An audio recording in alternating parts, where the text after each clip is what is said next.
Ce titre est une provocation, et ça ne te plaît pas, ami bourgeois. Pour toi, c'est quelque chose de dangereux, c'est quelque chose de manipulatoire, c'est quelque chose de honteux. Pour toi, aujourd'hui, il faut être uni contre le danger du complotisme, surtout aujourd'hui, surtout maintenant, avec tout ce qui se passe avec le Covid-19. Évidemment, toi le premier, tu dis qu'on peut critiquer le président. Sauf que il faut quand même être uni contre le complotisme. Moi, je te le dis aujourd'hui, les complotistes avaient raison. Et le fait que ça t'énerve, j'avoue, ça me donne un peu de plaisir. Au moins autant plaisir qu'à ce moment où je t'ai vu pris de panique anti-complotiste avec Hold Up. Tu te souviens? Tous tes journaux publiaient la même chose. Le danger est là, sur Facebook, sur YouTube, sur Vimeo. La masse idiote qui croit des choses idiotes s'apprête à faire des choses idiotes. La raison devait y répondre. Là, tu ne faisais pas que rigoler et te moquer, non, tu prenais les choses au sérieux. Contre leurs millefeuilles argumentatifs, tu as opposé les tiens.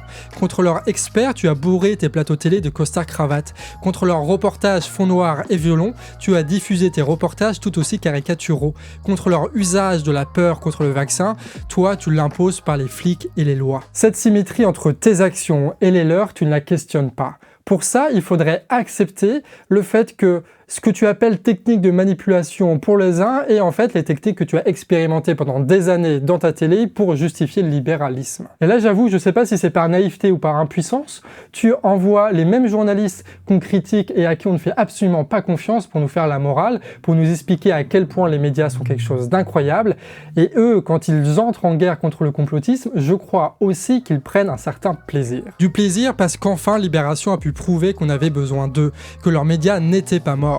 À défaut d'avoir une analyse sérieuse sur Assange, on a eu une couverture qui fait peur. Le fact-checking à la rescousse, et voilà l'honneur du journalisme sauvé.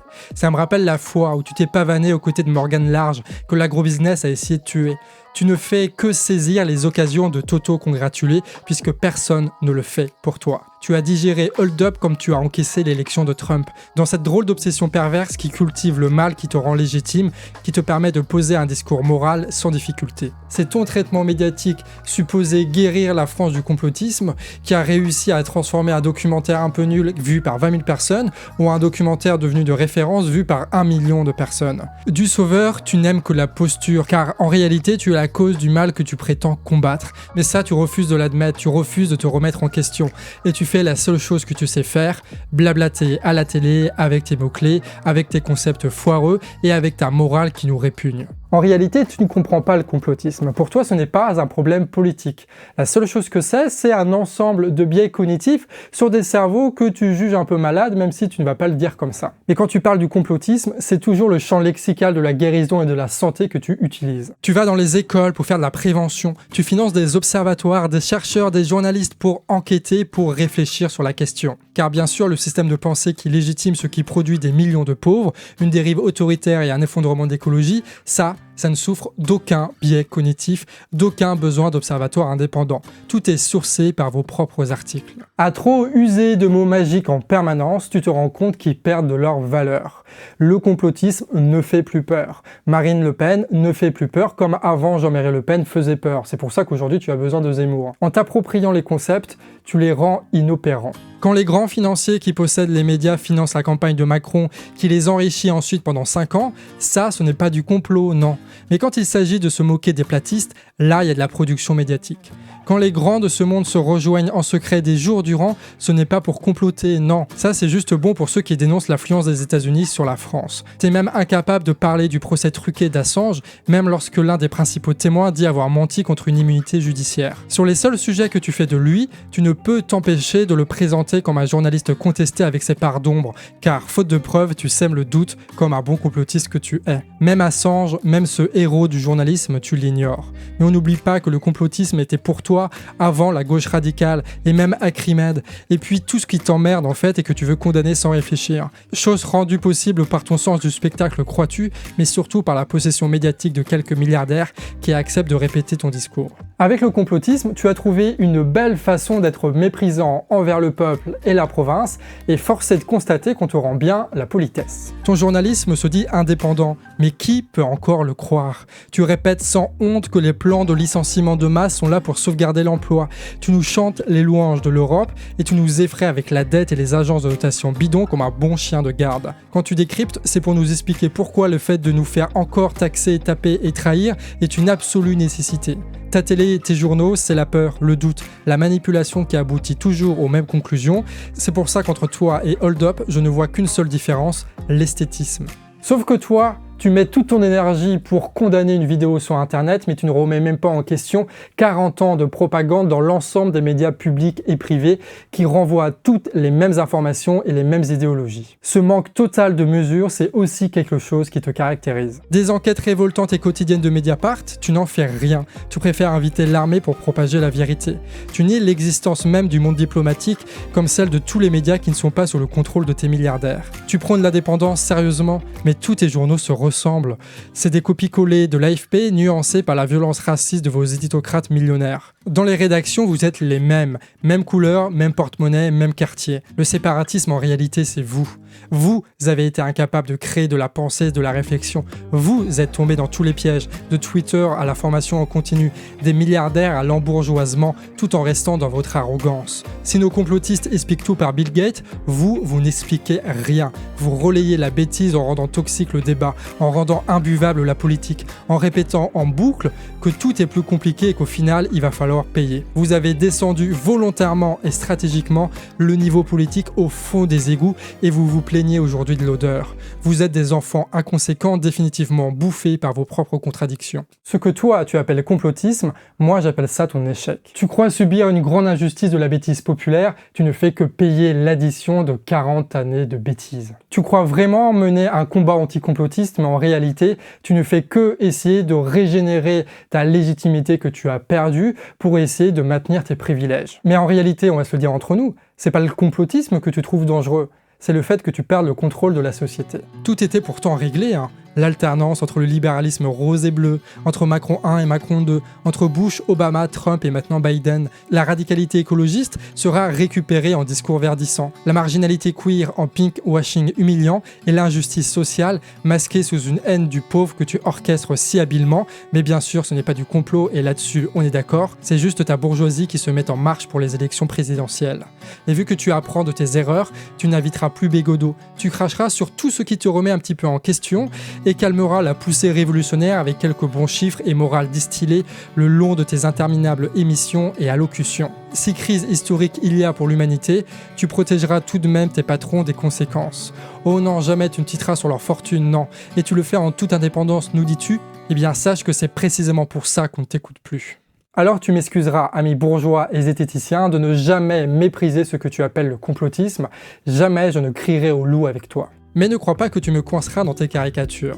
Ce que j'appelle complotisme, je l'utilise ici comme toi, pour désigner le peuple qui se révolte, ce peuple issu de plusieurs classes sociales différentes qui se saisissent d'une manière tout aussi différente du politique. Ce peuple qui évolue au fil des victoires et des trébuchements dont tu te moques, mais que je trouve personnellement héroïque. Nous sommes debout face à ton vent médiatique interminable et nous tenons la trace. Comme Bégodeau, je pense la conflictualité comme un synonyme de la politique, précisément là où tu préfères y imposer ta langue de bois consensuelle. Ma solidarité est faite d'engueulades et de désaccords. Comme Dany, je crois qu'on est tous un peu cons, et qu'on saisit tous maladroitement la politique, mais que notre différence à nous, c'est qu'on a la culture et les habitudes qui nous permettent de nous élever ensemble, par le mélange et le franc-parler, par la dialectique dirais-tu. Et d'ailleurs, c'est ça l'origine des Gilets jaunes que tu ne comprends pas. Ni gauche ni droite, les Gilets jaunes est en fait un rejet de ta bourgeoisie. Sans ton autorisation, on t'a disqualifié, on t'a privé de parole malgré ton omniprésence.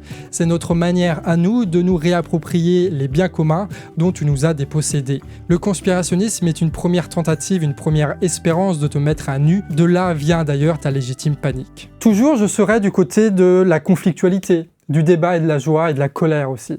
Parce que contrairement à toi, je sais discuter sans condamner et je sais être en désaccord sans mépriser. Personnellement, je prends l'essor de Bigard et de Hold Up comme une énergie qui rend possible la politique, comme une révolte nécessaire, mais aussi comme une remise en question de la gauche qui tombe trop souvent dans tes mêmes travers. Je sais aussi que le mouvement social est bien plus humble et bien plus réfléchi et intelligent que tu ne veux bien le croire. On est beaucoup plus diversifié que les rares têtes que tu oses mettre à la télé, soit pour te moquer, soit pour habilement et stratégiquement nous disqualifier. Et puis finalement, Bigard et Hold Up, je le prends aussi comme un militant qui aime les défis et qui sait que le mouvement précède tout et que le cauchemar, ce n'est pas de croire les mauvaises choses, c'est de ne rien croire, c'est la désespérance, c'est l'atonie que tu nous proposes depuis des années. Je prends ceci comme une base pour poser des clivages, comme un profond désaccord qui permet le dialogue et de changer la situation. Et ces désaccords profonds, ça ne m'empêche pas d'être solidaire. Si aujourd'hui je prends le temps de casser le clivage que tu essayes d'imposer par la télé, sois-en sûr que hier et demain, on va se passer de toi. Tu ne seras pas autour de nos débats le centre serein de notre monde politique. Non, demain, crois-moi, on va se désolidariser et on va s'autonomiser de ton spectacle médiatique. C'est pour ça que je me réjouis de voir la fracture apparaître chez Bégodeau. Ça m'amuse de voir l'influence de Dany et Raz dans nos idées, dans notre ton et notre énergie. Et j'en abuse comme un enfant excité en vidéo. C'est juste en fait que j'aime briser tes tables et te voir râler qu'on ne propose rien. Sauf que nous, on va enchaîner sur une vidéo spéciale monde diplomatique, à la fois pour te donner tort, mais aussi parce qu'il faudra bien que tu l'admettes un jour, on a une stratégie, une intelligence et qu'on ira au bout. Gueuler, ça me renforce, et ça renforce les autres apparemment. Comme si au-delà des arguments, de la revendication et de tout le bordel, la politique était avant tout une affaire de vitalisme que votre langue de bois tente d'abattre chaque jour. Et j'avoue, j'aime bien aussi cultiver un imaginaire qui te dépasse totalement. J'aime bien voir mon pays se construire et avancer malgré nos erreurs et malgré tes fautes. Et pendant ce temps-là, on va continuer. On va continuer à débattre, à tenter, on va continuer à trébucher, on va continuer à être fiers de nos victoires, on va continuer à nous engueuler. Pourquoi ? Je sais pas. Pour quelque chose évidemment qui viendra, je ne sais pas quand. C'est un peu flou, non ? C'est un peu confus comme fin, non ? C'est presque confusionniste, tu me diras. Mais c'est la fin de cette vidéo. Et ça t'emmerde un petit peu qu'on fasse des vidéos qui ne soient pas quelque chose d'incroyablement construit, comme si Emmanuel Macron avait déjà proposé quelque chose de la sorte. Mais de toute façon, si on avait une liste de revendications, tu nous critiquerais de communistes, d'utopistes, de personnes qui ne sont pas dans la réalité du pays, de l'économie. Donc quitte à choisir les reproches que tu vas nous faire, moi j'aime bien le flou. Être flou, ça veut dire que je ne corresponds pas à tes critères. Et si c'est pas suffisant, en tout cas, pour moi, c'est nécessaire. Et du coup, les complotistes, ils ont raison ou pas ? Je sais pas trop. Je m'en fous un peu. Je me dis qu'avec eux, on peut construire un pays parce qu'on peut discuter. Parce que dans la réalité, moi j'ai discuté avec ces gens-là et ils sont très loin de la caricature que certains leur donnent, que certains mettent en spectacle aussi, parce qu'il y a des cons. Mais avec eux, ouais. Avec eux, on peut construire un pays. Avec eux, on peut discuter. Et je trouve qu'ils ont peut-être un peu plus raison que toi, si on peut dire qu'il y a une vérité en politique. Mais en tout cas, moi j'aimerais bien un jour en discuter, débattre avec toi, te retrouver dans les ronds-points. Et pas dans les télés, pas dans les Twitter, pas dans les Facebook et toutes ces conneries-là. Vraiment dans les ronds-points te rencontrer pour savoir ce que tu penses de tout ça. Et peut-être pour que tu arrives à me donner tort. Mais si tu veux me donner tort, s'il te plaît, fais-le bien.